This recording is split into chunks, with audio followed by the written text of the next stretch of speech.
Around 100 AD, a woman in Rome was putting crocodile poop on her face. It may seem strange, but she wasn't doing it because she was poor or didn't have any other options. She did it because she had paid for it herself with actual money, a product that was brought in from another country. Most likely, a specialized supplier got it from Egypt, shipped it up the Nile, loaded it onto a Mediterranean merchant ship, drove it to Rome, and sold it through a distribution network that included at least one person who knew which crocodile made the best product for cosmetic purposes. I want to be clear, this wasn't something that happened on the edge. She wasn't a strange woman in an alley.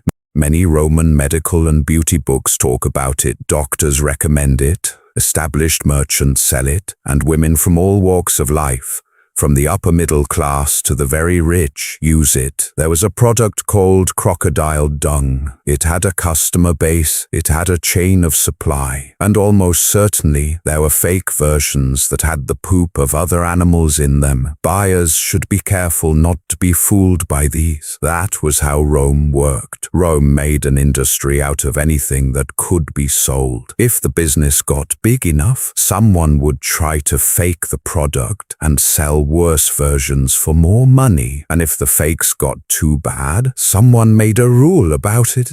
In the ancient world, the Roman cosmetics industry was one of the biggest, most advanced, and most connected businesses. However, it is never taught in school or written about in history books. It may sound crazy, but the Romans had their own way of getting things around. They brought in food from Egypt, Arabia, India, and Africa south of the Sahara. It hired chemists, doctors, merchants, retailers, and copywriters. Yes, Roman cosmetics had something very similar to advertising, and some of it has survived. It made a lot of money. It made laws. It made Pliny the Elder write a lot about it in his Natural History, which is honestly one of the most fun books Rome ever made. Today we are going into that field, not to make a judgment, not to make fun of it from a safe distance in the present, to really get what it did, how it worked, who made money from it, and why the logic behind even its most ridiculous products is, once you see it, more clear than you might think. Beginning with the crocodile, let's start with the product itself. To understand why the Romans thought crocodile dung did what they thought it did, you need to know what it is chemically. Crocodiles eat meat and have very good digestive systems. Their waste is not very wet and doesn't smell much like other mammals' waste, which is important for a face product. It also has a lot of mineral compounds like calcium, phosphorus, and different nitrogen compounds that are left over from digesting a lot of protein. Did these chemicals help people's skin in any way? Not in the way that Romans thought. But here's the thing, some of them do have an effect, even if it's not always clear. When nitrogen compounds touch the skin, they do have mild exfoliating effects. Calcium compounds can change the texture of skin by interacting with the chemistry on the surface. The Romans had no idea what modern dermatology was, but they had seen a lot of things and thought that the product worked. They were probably right about the effect. They were working with a completely wrong idea of what was going on. This is a pattern we will see over and over again today. The beauty industry in Rome was right about more than it should have been, and for all the wrong reasons and with all the wrong ideas. To be honest, this is a good description of a lot of medical progress over the years, but the Romans did it with style. Now, the chain of supply. Egypt was the main place to get it, the Nile and its wetlands, which were home to the largest population of crocodiles that were easy for Rome's trade networks to get to. Alexandria was Rome's main commercial gateway to Africa, and by the 1st century AD, it was handling an incredible amount of goods going both ways. Grain was going north to Rome, and luxury goods were going south and east to the Roman market. That port was not the strangest place to see crocodile poop, not even close. On a busy day, Alexandria's docks would have been full of shipments of cinnamon from the Horn of Africa, pepper from India, silk from China via intermediaries, live exotic animals for the Roman games, papyrus, linen, glass, and a long list of medical and cosmetic raw materials that sounds like a very ambitious pharmacist's shopping list. The crocodile poop would have been dried before being shipped. This is not something you send fresh across the Mediterranean. For reasons that should be clear, it would have been packed in sealed containers that said what was inside, and probably where it came from. Provenance was important in the Roman cosmetics market. There were other options, but the Egyptian crocodile was thought to be better.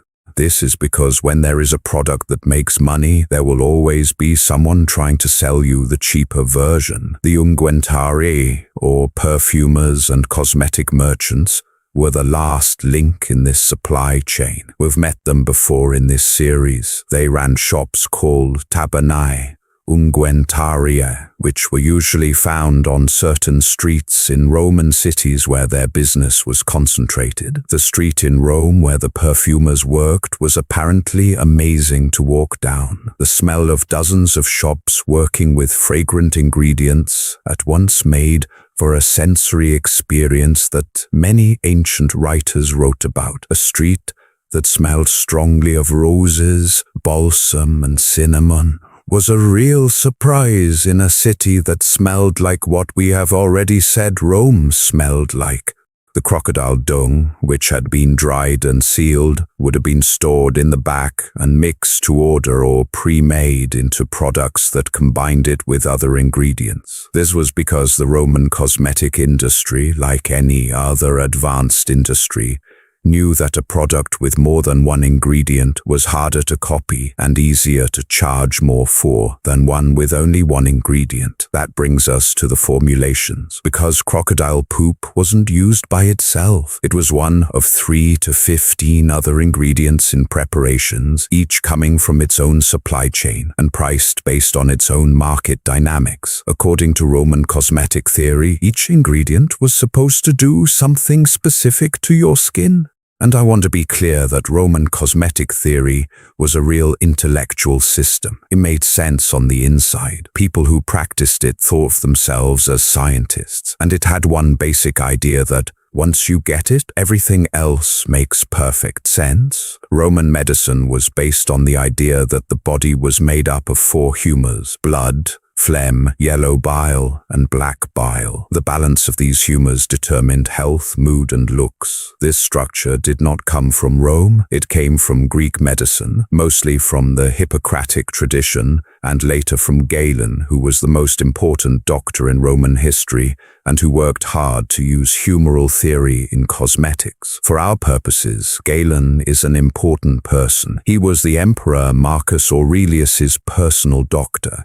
He wrote a lot. His surviving works fill 20 volumes, and he wrote about skincare, beauty products, and cosmetics with the same level of detail and care that he used when writing about surgery and pharmacology. His writings about cosmetics were not just for fun. In the Roman medical community, they were real science. Galen's main idea about skin was that it is an organ of excretion. The body is always making waste that needs to be pushed out through the skin's pores. When those pores get blocked by dust, dried sweat, or the waste products of digestion, the skin gets dull, rough, and more likely to get sick. So good cosmetic practice was all about keeping the pores open and helping the skin do its natural job of getting rid of waste. From a modern dermatological point of view, this is not completely wrong. Pore occlusion is a real thing. Exfoliation really does change the look and feel of your skin. The way Galen explained it, the specific theory about humoral waste products is wrong, but the idea that taking off built-up material from the skin surface makes it look better is true based on what we can see. The Roman cosmetics industry was built on a real dermatological insight that was explained in completely wrong terms. This meant that when they looked for products that made this process easier, they were really looking for things that could exfoliate, clean, or open pores, and some of what they found really did have those properties, even when the product was crocodile poop. Galen also wrote a lot about cold cream. His recipe for cold cream, which was sold commercially until the 20th century, is made up of white wax, olive oil, water, and rose petals. Your grandmother might have used Pond's cold cream, which is a direct descendant of a recipe that Galen wrote down in the 2nd century AD. The Romans accidentally came up with cold cream by following a wrong theory. They made a product that worked, and they kept using it for 1800 years. This is a small version of the Roman cosmetics industry. This theory is wrong. Good observation. Product that works. Huge business built on top. Right now that you know what this theory is about, let me show you what the Roman cosmetic market really sold.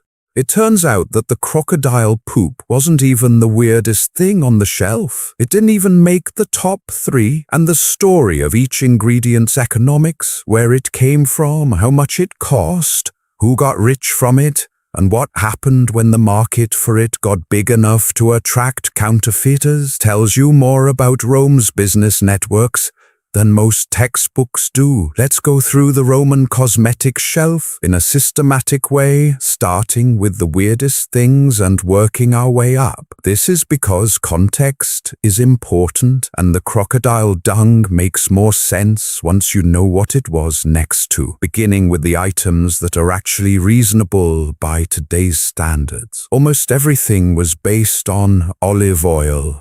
Moisturizer, cleanser, base for more complicated preparations, and carrier for fragrant ingredients. Rome used olive oil in the same way that modern cosmetics use glycerin and mineral oil, as a neutral, functional base for everything else. It worked back then. It works now. The main ingredient in Roman cosmetics is still in products that you can buy at the pharmacy today. Rose water and rose oil were used a lot for their scent, and hauser, according to the Romans, for their ability to soothe skin. In ancient Italy and North Africa, the rose-growing business was huge. There are stories of whole areas around Paestum being planted with roses for the commercial extract market. Rose oil was expensive and in high demand, which meant that a lot of people tried to fake it. Pliny went on and on about this. It seems that merchants who sold diluted rose oil or oil that smelled like cheaper substitutes were a constant business problem that neither regulation nor public outrage could fully fix. Plus a change. Lead white. This is where we start to move away from the comforting. Cerisa, or white lead, was the main base product for cosmetics in ancient Rome. It gave the skin a light, even tone that was considered beautiful by Roman standards. It covered up blemishes, evened out the skin tone, and made the skin look bright in a way that no other product could. Any chemist will tell you that it was also very poisonous. Lead can get into your body through your skin. Using cosmetics with lead on your skin every day for a long time can cause the same skin problems.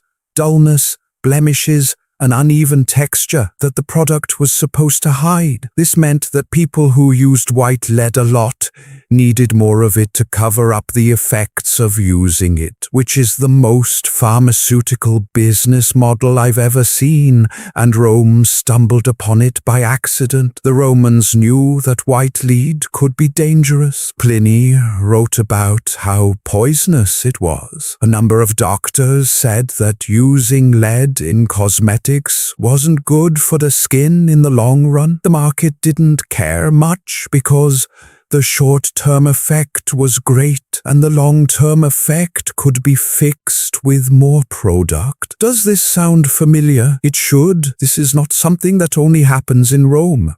Romans used antimony as eye makeup, putting it around their eyes in a coal-like way that they thought made them look better and protected them. It was brought in from Persia and the Eastern Mediterranean, which made it expensive and a status symbol, which drove up demand and made the cost of bringing it in worth it. Antimony is also poisonous in large amounts. There was a common theme in the Roman beauty industry. People used orris root, which is the dried rhizome of an iris. as a skin powder, a tooth powder, and a way to keep scents from fading. This one is not dangerous at all. This one is still used in high-end perfumes today. A small win for the Roman cosmetics business. People used barley flour mixed with butter and other things as a face mask. Again, this isn't completely without dermatological logic. The vitamin E in some butters does affect skin chemistry in measurable ways, and barley's mild exfoliating properties are well known. 2,000 years before the wellness industry found the grain and fat face mask again and started charging $40 for it, Rome made it by accident. Lanolin, which is sheep fat, was used a lot in skincare products, even though the Romans didn't call it that. Anyone who has used a good hand cream knows that lanolin is an extremely effective moisturizer. It is still used in high-end cosmetics and medicines. Because it was cheap, easy to find, and worked, the Romans used it. Another right answer came from a theory that was completely wrong. Now, the level of competition. The goods that needed a supply chain from outside the Mediterranean world and were priced accordingly. Placenta, not a metaphor. Pliny writes that the actual biological product used in facial preparations came from deer. It was thought to be able to restore the youthful qualities of skin. The Romans thought that placenta had some concentrated form of vital essence that could be transferred to the skin when applied to the outside.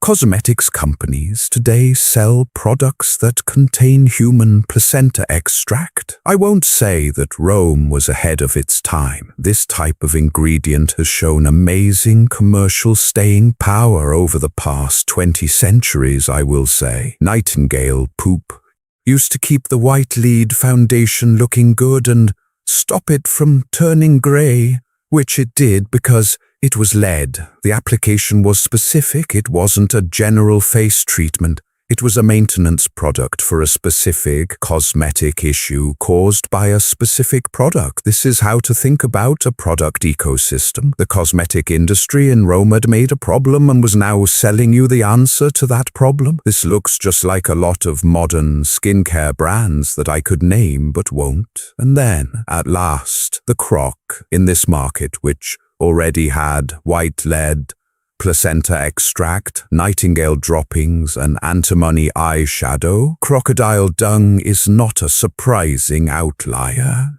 It is a high-end ingredient from a well-known source that is thought to have certain properties, and it is in a product category that is worth a lot of money. It made as much sense as anything else on the shelf in the Roman cosmetic world. Depending on how you look at it, this is either comforting or more disturbing than the crocodile dung by itself. Counterfeiters will go after any product that is expensive, in high demand, and hard for the average buyer to prove is real. This isn't something new. It is a commercial constant that exists in all markets, and the Roman cosmetic market was no different. Pliny the Elder, who is the most important Roman historian we've talked about so far, spent a lot of time in his natural history writing about the problem of cosmetic fraud. He wasn't writing this to help consumers. He was writing it as a naturalist to show the difference between what product was supposed to have and what they actually had. This was important information for doctors and pharmacists who needed to find reliable ingredients. The frauds were different for each type of product, which tells you which products were worth faking. People faked rose oil by mixing in cheaper oils and a small amount of real rose extract to make it smell good.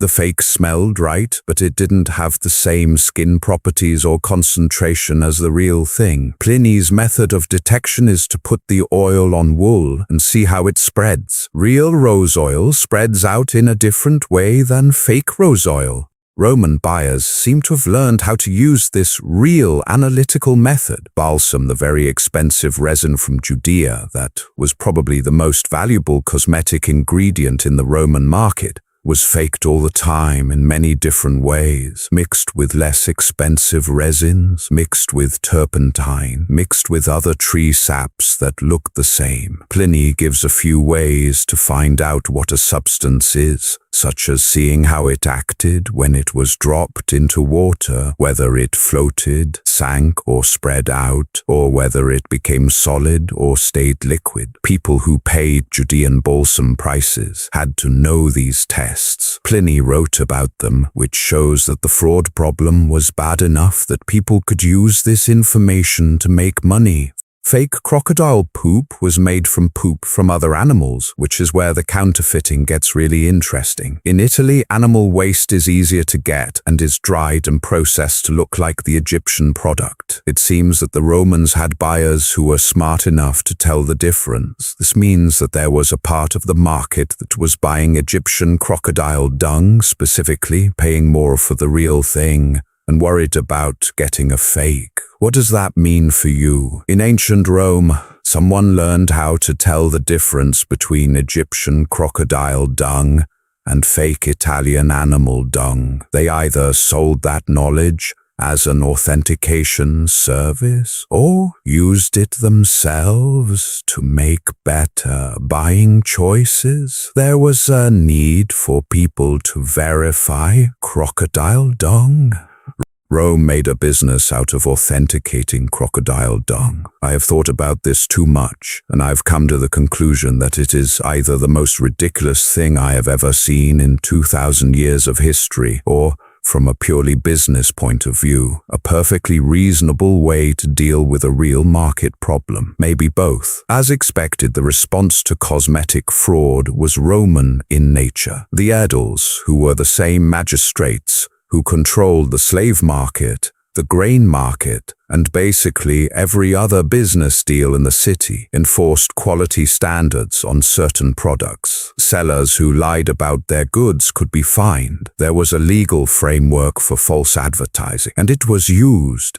It was used with the same limited success the consumer protection law has always had against determined business fraud, but it was there. Rome set up a system to protect consumers who buy face cream and proof of crocodile poop. This is the same civilization that built the Pantheon, and I want to take a moment to appreciate that. The Roman cosmetic industry made a lot of money, and the people who got that money weren't always who you might think. The import merchants who controlled the supply chains for luxury ingredients were at the top. Balsam from the land of Judea. Cinnamon comes from a horn of Africa. Myrrh comes from Arabia. Himalayan spikenard. These trades were not random.